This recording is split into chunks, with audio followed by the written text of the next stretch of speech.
Kahal Kadosh Venirbad, nous prenons donc la suite de notre étude sur Sefer Hamada. Nous sommes toujours dans l'introduction et nous avons étape par étape essayé d'expliquer les éléments essentiels de cette introduction.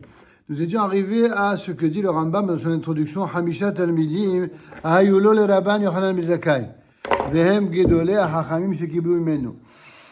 Eh bien, Rabban Yochanan ben Zakkai, qui fut l'un des plus grands Talmid Chachamim d'Eretz Israël, eut 5 disciples qui furent les sages les plus éminents et qui reçurent de lui la Torah orale. Ce furent Rabbi Eliezer le Grand, Rabbi Eliezer le Gadol, Rabbi Yoshua, fils de Hanania, Rabbi Yossé HaKohen, Rabbi Shimon ben Netanel, Rabbi Elazar ben Arach, Rabbi Akiva ben Yosef, qui reçut la Torah orale de Rabbi Eliezer le Grand. Il y avait également Yosef, le père de Rabbi Akiva, qui lui-même était un converti. Rabbi Ishmael et Rabbi Meir, le fils d'un converti, reçurent la Torah orale de Rabbi Akiva. Et Rabbi Meir et ses collègues, cités ci-après, reçurent l'enseignement de Rabbi Ishmael. Une fois encore, nos sages, en l'occurrence ici le Rambam, aiment à rappeler que toute la légitimité de celui qui transmet la Torah repose sur le fait qu'il l'a reçu de quelqu'un qui l'a précédé. C'est ce que mon père Zeret Sadik de Belacha disait toujours. Pourquoi un Talmid Chacham on l'appelle Talmid Chacham, c'est-à-dire étymologiquement élève d'un sage? Parce qu'un authentique rabbin, un authentique sage, un authentique Talmid Chacham, c'est pas quelqu'un qui s'improvise Chacham ou Rav simplement parce qu'il a décidé de le faire comme quelqu'un va décider de faire des études. Il va à l'université et puis il reçoit un diplôme et ça. Non, il y a quelque chose qui est beaucoup plus profond et beaucoup plus signifiant. C'est pas qu'une affaire de connaissance, même si cela joue un rôle essentiel, évidemment. C'est une affaire de vertu dont la plus grande est celle d'avoir été capable de recevoir. Être capable de recevoir d'un maître.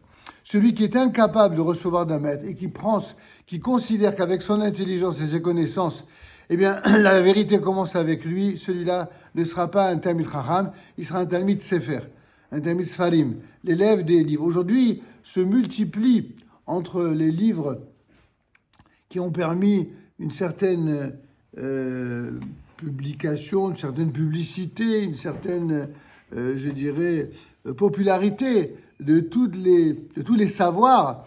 Aujourd'hui, quelqu'un d'intelligent peut avoir accès pratiquement à toutes les connaissances. Pour autant, est-ce que ça fait de lui quelqu'un qui connaît? Il y a beaucoup de gens qui ne comprennent pas ce qu'ils savent, ou qui croient savoir quelque chose dont ils ne comprennent rien, tout simplement parce qu'il leur manque l'essentiel, à savoir une référence qui soit une référence réelle, qui elle-même a reçu d'une référence, qui a reçu une référence. Et c'est pour ça que les Talmid Chachamim s'appellent Talmidei Chachamim. Ils sont élèves de sages qui eux-mêmes étaient des élèves de sages qui ont reçu de sages avant eux, et ce jusqu'à Moshe Rabbeinu. C'est toute la raison pour laquelle le Rabban, dans son Akdama sur Sefer Hamada, eh bien, nous a fourni avec une précision extraordinaire, unique en son genre, ce que j'ai appelé une sorte d'historial de la transmission. Et donc, nous étions arrivés à ces fameux Talmidim de Rabban Yochanan ben Zakkai, qui eux-mêmes ont constitué parmi les plus grands maîtres d'Israël. Donc, nous en étions à Rabbi Meir et ses collègues qui ont été cités ci-après, qui reçurent de Rabbi Ishmael.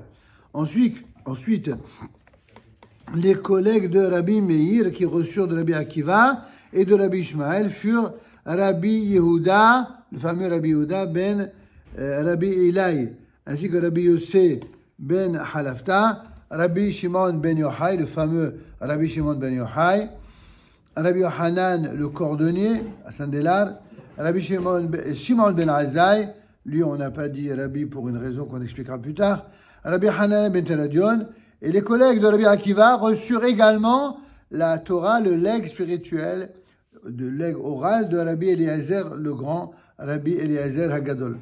Vachavedav chez Rabbi Akiva hem, quant aux collègues, aux compagnons d'études de Rabbi Akiva, eh bien, s'ils furent Rabbi Tarfon, le maître de Rabbi Yossé Hagalili, Rabbi Shimon ben Azar, Rabbi Yochanan ben Nouri. Nous poursuivons. Rabban Gamliel Azaken qui bel Rabban Shimon Aviv Beno Shelel Azaken. Rabban Gamliel l'Ancien reçut la Torah orale de Rabban Shimon son père, le fils de Hillel l'Ancien. Rabban Shimon II, le fils de Rabban Gamliel l'Ancien, reçut de son père. Rabban Gamliel II, le fils de Rabbi Shimon II, reçu de son père. Et Rabban Shimon III, le fils de Rabban Gamliel II, reçu de son père. Reçu l'enseignement de son père. Rabbi Yehuda, le fils de Rabban Shimon, fils de Rabban Gamliel II, est celui qui est appelé le fameux Rabbeinu Hakadosh, notre saint maître. Il reçut de son père ainsi que Rabbi Elazar ben Shammua et Rabbi Shimon, ses collègues. Nous précisons ici dans les notes que Rabbi Elazar ben Shammua et Rabbi Shimon étaient les collègues de son père. Dans d'autres éditions du Mishneh Torah, on trouve le mot collègue au singulier. Il signifie simplement que Rabbi Shimon était le collègue de Rabbi Elazar ben Shammua de façon particulière. Vous savez, comme quand quelqu'un étudie avec d'innombrables chaverim, il y a une chavruta plus particulière, c'est-à-dire celui avec lequel il mesure sa réflexion, son enseignement de manière quotidienne. Et même si dans une yeshiva ou dans une académie talmudique, eh bien, on peut avoir de bonnes relations avec tous ceux qui y sont présents, il y a toujours une relation particulière, singulière, avec celui qu'on a choisi comme étant ce qu'on appelle le Talmid Chaver. En général, quelqu'un qui veut progresser choisit toujours quelqu'un qui est un peu plus grand en Torah que soi. On ne peut pas progresser en prenant des plus petits que soi. On ne peut progresser qu'en prenant des plus grands que soi. Et c'est ainsi qu'on fait d'ailleurs tous ceux qui ont étudié la Torah comme il faut. On va s'arrêter là pour aujourd'hui. La prochaine fois, dans notre prochaine vidéo, nous parlerons justement de Rabbeinu Hakadosh, celui qu'on appelle Rabbi Yehuda le prince ou Rabbeinu le saint, ou tout simplement Rabbi. Aujourd'hui, il y a beaucoup de gens qui disent Rabbi à propos d'un Rabbi auquel ils sont attachés, et c'est tout à fait respectable. Mais dans la Mishnah, quand on dit Rabbi tout court, il s'agit d'un seul. C'est le rédacteur de la Mishnah, Rabbi Yehuda Nassi. C'est celui dont nous parlerons dans la suite de notre historial de la transmission, dans la Hagdama du Rambam du Sefer Hamada.